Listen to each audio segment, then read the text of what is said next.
Assalamualaikum warahmatullahi wabarakatuh. Selamat pagi, salam sejahtera bagi kita semua. Pada kesempatan kali ini kita akan memasuki sesi yang keenam, yaitu mengenai sistem pemrosesan transaksi. Selamat melihat video ini dan jangan lupa untuk aktif berdiskusi dan mengumpulkan tugas sesuai dengan yang seharusnya. Sistem pemrosesan transaksi. Yang pertama kita akan bahas yaitu apa itu sistem pemrosesan transaksi. Salah satu fungsi pengolahan yang paling dasar dalam pengoperasian organisasi dan catatan-catatan transaksi dapat dianggap sebagai salah satu output atau keluaran dari sebuah sistem informasi. Jadi nanti di dalamnya ada pemrosesan, pengoperasian, catatan-catatan gitu. Kemudian kita lihat siklus pemrosesan transaksi. Setiap data transaksi akan langsung direkam atau dicatat ke dalam komputer melalui penggunaan sebuah terminal online. Di sana ada validasi dan kemudian ada pemrosesan. Nah, untuk langkah-langkahnya, yang pertama terminal masukkan transaksi, kemudian masuk ke pemasukan transaksi, kemudian validasi, kemudian koreksi hingga valid. Jadi data yang diinputkan itu harus valid dan harus sesuai. Kemudian pemrosesan transaksi, ada dokumen transaksi, ada log pengendalian dan transaksi. Jadi di log pengendalian ini nanti akan akan ada catatan-catatan apa saja yang sudah dilakukan, apa saja yang sudah diinput oleh user dan lain sebagainya. Kemudian selanjutnya ada peremajaan file induk, kemudian ada log pengendalian juga di sini. Kemudian ada menjadi file induk. Kemudian kita lanjut penangkapan data transaksi di sini. Pesanan penjual yang dibuat pada saat kunjungan tenaga penjual atau sales. Kemudian pencatatan manual dengan tulis tangan, penjelasan sebuah formulir pesanan penjualan disiapkan oleh penjual. Kemudian selanjutnya transaksi pesanan penjual melalui telepon, pencatatan melalui terminal, kemudian penjelasan penerimaan pesanan melalui telepon, memasukkan pesanan ke dalam terminal. Jadi di sini dicatat secara manual, kemudian masukkan ke terminal. Walaupun untuk yang sekarang ketika ada proses penjualan di sini itu bisa langsung diinputkan secara langsung ke dalam sistem. Dan sistemnya itu, sistem informasinya itu harus yang online, tidak hanya ada di lokal saja. Sehingga ketika online dapat diakses dimanapun. Kemudian ada pesanan pembelian, yaitu pencatatan manual atau melalui terminal. Pesanan pembelian disiapkan secara manual dan kemudian diketik untuk penggunaannya. Agar pembelian memasukkan data pesanan ke dalam terminal dengan menggunakan formulir pesanan. Atau agen pembelian menggunakan terminal untuk memasukkan pesanan secara langsung ke dalam komputer vendor tanpa menggunakan formulir manual. Kemudian ada contoh lagi, menabung atau menyimpan uang di bank apabila sistem online yang digunakan, pencatatan secara manual atau melalui terminal komputer, nasabah mengisi slip tabungan manual, kemudian teller atau kasir memasukkan rekaman transaksi tersebut melalui terminal online. Alternatif cara lain adalah nasabah memasukkan transaksi secara langsung melalui ATM. Nah, kalau yang ATM store tunai, nah itu akan langsung secara online dimasukkan ke dalam sistem. Tapi kalau nanti yang setoran yang biasa gitu, itu nanti manual dulu, kita mengisi di slip, kemudian setelah itu baru oleh teller dimasukkan. Kemudian yang selanjutnya, di sini transaksinya pemesanan penerbangan, ada terminal entry, pencatatan melalui terminal. Agen penerbangan memasukkan informasi pesanan penerbangan secara langsung ke dalam terminal komputer. Tidak ada dokumen kertas yang dibutuhkan. Kemudian kita penyiapan data. Yang pertama key disk atau tombol. Data dimasukkan ke dalam komputer melalui sebuah papan tombol yang disimpan ke dalam disket, kaset, atau dan sebagainya. Kemudian ada OCR, Optical Character Recognition. Rekaman data dalam bentuk POM yang dapat dibaca oleh mesin dengan menggunakan pengetikan khusus yang membentuk huruf dalam sebuah format tetap atau barcode. Nah, ini yang OCR barcode, sekarang itu ada yang bentuknya barcode yang panjang, nah itu disebut barcode. Kemudian ada yang kotak, nah itu yang disebut dengan QR code. Kemudian ada MICR, Magnetic Ink Character Recognition, karakter-karakter yang sudah dikodekan secara magnetik dikode pada dokumen yang menggunakan peralatan input MICR khusus. Contoh aplikasi yang utama adalah pada slip tabungan dan cek. Kemudian pengujian validasi, di sini kehilangan data. Menguji eksistensi atau keberadaan elemen data. Terdapat suatu kesalahan apabila elemen data selalu dibutuhkan dan hilang. Kemudian ukuran yang valid untuk elemen data, terdapat satu kesalahan apabila karakter atau huruf terlalu sedikit atau terlalu banyak. Kesalahan komposisi atau kelas, terdapat suatu kesalahan bila data harus berupa angka dan mempunyai abjad atau karakter khusus atau sebaliknya. Ada pengujian kisaran atau yang tidak memiliki alasan, pengujian untuk nilai jatuh pada kisaran yang dapat diterima atau beralasan bagi suatu jenis transaksi. Sebagai contoh, jumlah pembayaran yang negatif adalah tidak dapat diterima. Kemudian ada nilai yang tidak valid atau tidak absah. Apabila hanya terdapat sejumlah kecil nilai yang valid seperti kode kelas, sebuah data item dapat diperiksa untuk melihat apakah data tersebut adalah dalam perangkat yang valid atau bukan. Kemudian perbandingan dengan data yang tersimpan, membandingkan data dalam file, contohnya membandingkan input pembayaran yang dibuat dengan yang seharusnya dari file. Kemudian ini pemrosesan transaksi, ada kegiatan pembaharuan atau peremajaan file induk atau master file yang dikaitkan atau dipengaruhi oleh transaksi yang terjadi. Kemudian ada kegiatan penyimpanan output. Nah, di sini ada output data transaksi, umumnya dapat diklasifikasikan berdasarkan maksud dan tujuan. Pada dasarnya terdapat 3 alasan utama untuk menghasilkan dokumen transaksi atau output transaksi lainnya, yaitu yang pertama, informasional, artinya untuk melaporkan, mengkonfirmasikan, atau menjelaskan tindakan yang dimaksud atau yang diselesaikan. Tindakan untuk mengarahkan penyelesaian suatu transaksi, investigasi sebagai rujukan atau informasi latar belakang suatu transaksi bagi si penerima. Kemudian metode pemrosesan transaksi, yang pertama ada periodic data preparation and periodic batch processing.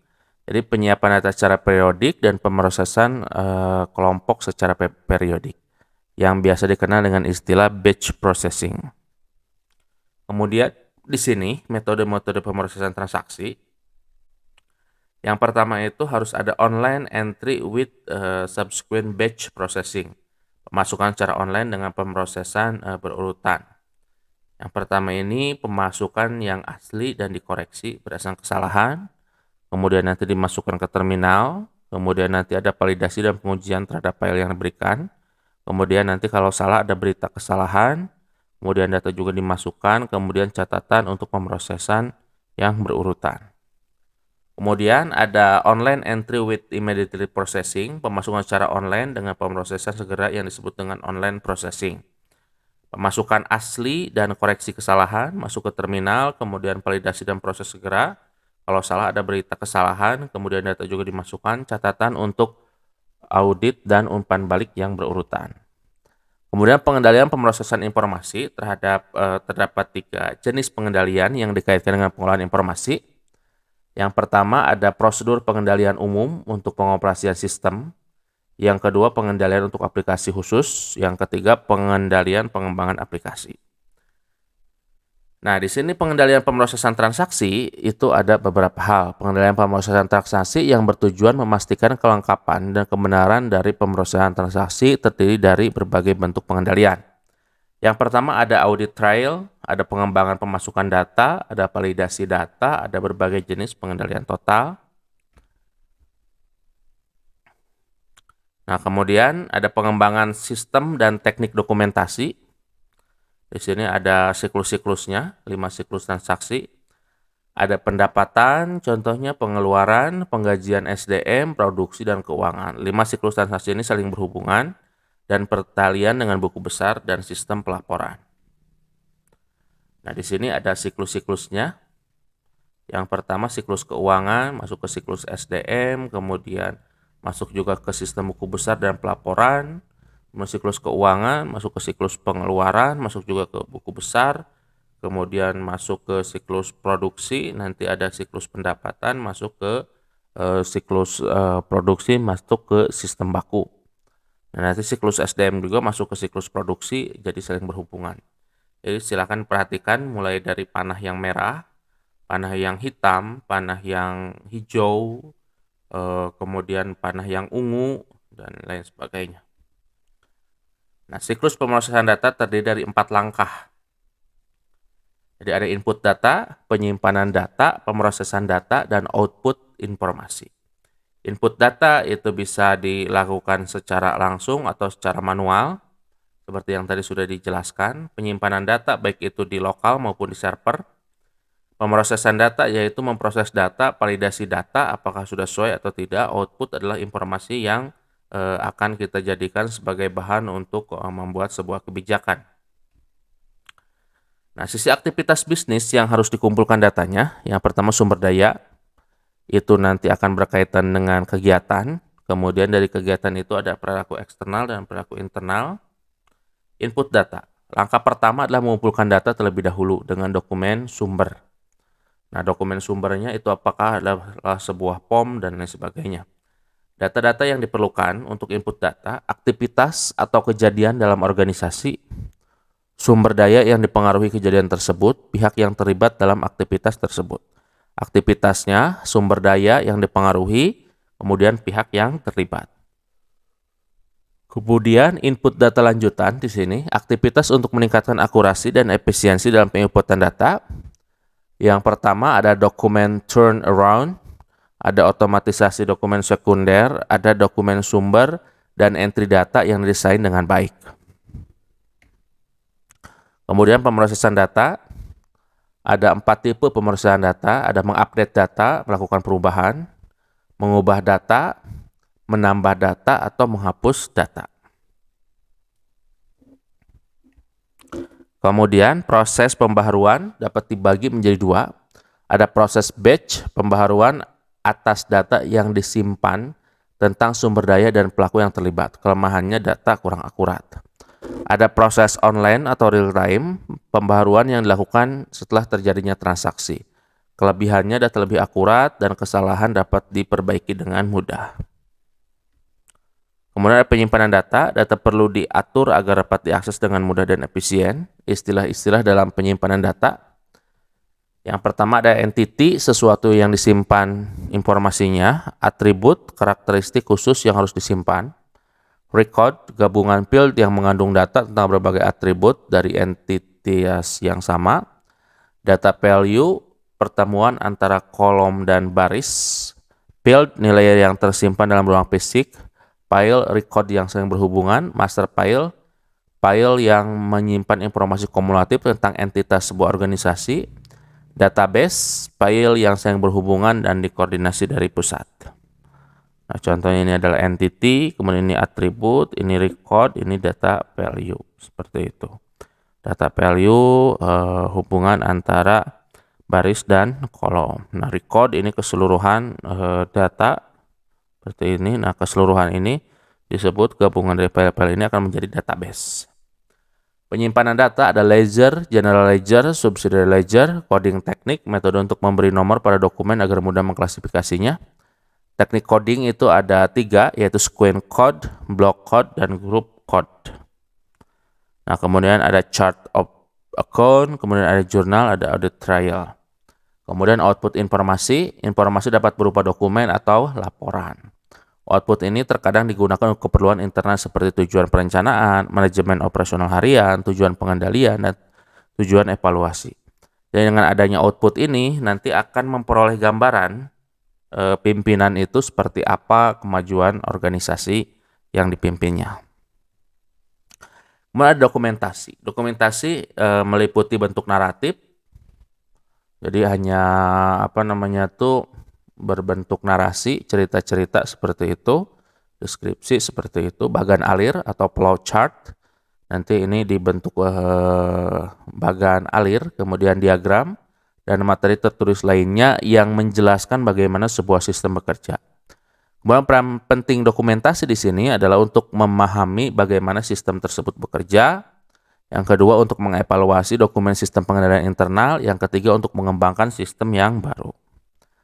Kemudian alat pendokumentasian sistem yang paling umum. Yang pertama ada diagram arus data atau data flow diagram atau DFD. Kemudian ada bagan alir atau flow chart dokumen. Kemudian ada bagan alir atau flowchart system, kemudian ada bagan alir program. Kemudian diagram arus DFD secara grafis mendeskripsikan arus data dalam sebuah organisasi. Ada elemen DFD, yang pertama sumber dan tujuan data, yang kedua arus data, yang ketiga proses transformasi, yang keempat ada penyimpanan data. Arus data dan penyimpanan data secara umum merupakan kumpulan elemen-elemen data. Nah, sumber dan tujuan data. Yang pertama, mewakili sebuah organisasi atau individu yang mengirim atau menerima data yang dipergunakan atau dihasilkan sistem. Simbol dari sumber dan tujuan data dalam DFD diwakili oleh bujur sangkar. Seperti ini. Kemudian ada arus data. Kemudian ada proses, mewakili transformasi data, simbol proses transformasi data dilambangkan dengan lingkaran.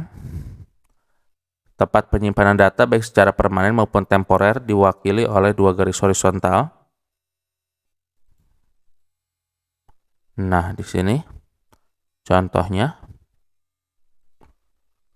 Kemudian ada flowchartnya, simbol-simbol bagan alir dibagi menjadi 4 kategori. Ada sumber masukan atau keluaran, input atau output simbol, ada simbol pemrosesan, simbol penyimpanan, simbol arus, dan lain-lain. Simbol input, navigating, kemudian display, kemudian input, output, journal ledger, manual operation, computer processing, auxiliary operation, magnetic disk, kemudian magnetic tape, dokumen on process flow, on page connector, off page connector, terminal, decision, ini yang sepertinya keputusan, simbol. Cara membuat bagan alir, pahami sistemnya sebelum membuat bagan alirnya, identifikasi entitas-entitas yang akan dibuat dengan bagan alirnya seperti departemen, fungsi jabatan, atau pihak eksternal. Identifikasi arus dokumen dan informasi dalam sistem, desain bagan alir sedemikian rupa agar bagan alir tersebut dimulai dari atas ke bawah. Tulisan deskripsi input, proses, atau keluaran dalam sebuah simbol. Apabila deskripsi terlalu panjang, gunakan simbol anotasi. Jangan gunakan tulisan tangan yang disambung. Setiap simbol proses manual harus memiliki sebuah input dan output, kecuali ketika memindahkan dari satu kolom ke kolom lainnya. Nah, bagan alir atau flowchart dokumen. Bagan alir dokumen mengilustrasikan arus dokumen dan informasi di antara bidang tanggung jawab dalam organisasinya. Bagan alir yang mendeskripsikan dan mengevaluasi pengendalian internal disebut bagan alir pengendalian atau internal flowchart. Nah, contohnya untuk mengisi KRS, mahasiswa angkatan 2010 harus mengisi 2 rangkap FRS terlebih dahulu. Kemudian FRS yang telah diisi tersebut diserahkan kepada dosen pembimbing akademik bersama dengan DNS untuk ditandatangani. Rangkap pertama FRS atau formulir rencana studi dikembalikan pada mahasiswa. Rangkap kedua FRS dan DNS diarsip oleh dosen pembimbing akademik berdasarkan nomor pokok mahasiswa. Nah, nanti ini seperti ini. FRS yang telah diisi, kemudian ini daftar nilai mahasiswanya ditandatangani oleh dosen pembimbing akademik, FRS, DNS, kemudian FRS yang ditandatangani dikembalikan lagi ke mahasiswa. Bagan alir sistem menunjukkan hubungan antara input, pemrosesan, dan output dari sistem informasi akademik. Untuk menyelesaikan skripsinya, Popo harus mengupdate pembahasan skripsi yang disimpan di disket melalui komputer. Hasil pengetikan akan diproses oleh CPU dan ditampilkan di monitor, kemudian disimpan kembali di disket. Nah, file skripsi, membuka atau menyimpan file skripsi, di sini file skripsi, kemudian tampilan file skripsi. Bagan alir program mengilustrasikan urutan proses logis yang dilaksanakan oleh komputer dalam menjalankan sebuah program. Perbedaan flowchart dan DFD. Kemudian flowchart digunakan untuk mendokumentasikan sistem yang sudah ada, DFD digunakan untuk mendesain sistem yang baru. Nah, mungkin itu saja yang bisa saya sampaikan. Mohon maaf apabila ada kata-kata yang salah. Kita akhiri dengan ucapan Alhamdulillahirabbil alamin. Wassalamualaikum warahmatullahi wabarakatuh.